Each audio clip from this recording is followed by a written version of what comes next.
Good day. I am Professor Timothy Kentop. This is part one of the network infrastructure component of our final module in systems security. Today we're talking about IPSEC, and IPSEC has two major flavors, authentication header and encapsulating security payloads. So essentially the authentication header uses criteria in combination with header specifications for an IP packet. And it does provide data integrity and original authentication for the sender. It protects against relay attacks, but it does not provide confidentiality. And that's an important distinction. By the way, IPSEC standards were originally promulgated in requests for comments by the IETF, the International Engineering Task Force, in collaboration with the IEEE, RFC 1825, 26, and 27. This is a way to encrypt IP traffic. IPSEC can be implemented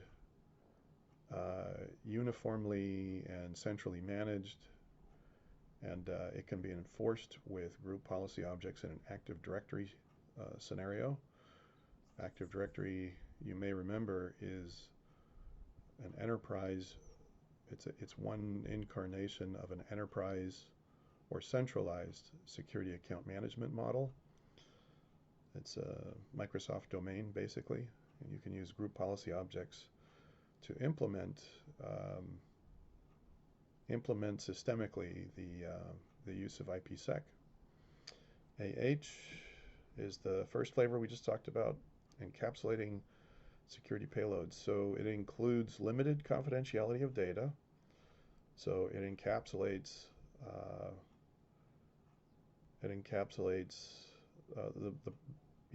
the payload.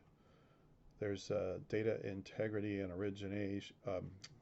origin authentication, just like authentication header, but there is some limited confidentiality.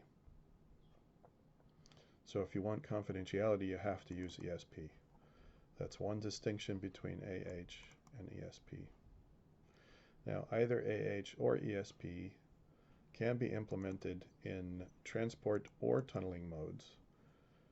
AH and ESP can be used alone or together in combination.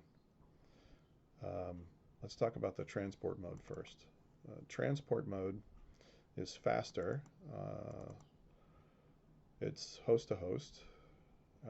So if you're going to make a connection between two systems using IPSEC, you basically can use transport mode if you have to work with a lot of fast data transfers. Tunneling is slower, so tunneling creates, an encrypted connection, and the data inside those packets is encapsulated. So tunneling is slower. Transport mode validates or encrypts only the IP packet contents or the payload. The important thing to understand is that transport mode only concerns the payload or the contents of an IP packet. And in that regard, AH is more limited. So the use of AH in transport mode, I guess, is probably the least secure of all the different combinations. So if you use AH by itself, apart from ESP, and you use it in transport mode, that's the least secure. If you used AH and ESP together in combination, and you did it in tunnel mode, that would be the most secure method. Tunnel mode uses the entire packet, header, payload, and CRC, rather than just the internal payload. So there you have it, the two different types of IPSEC, AH and ESP, the two different modes, transport or tunneling, and the specifics and criteria for how each of those work. This concludes our brief review of IPSEC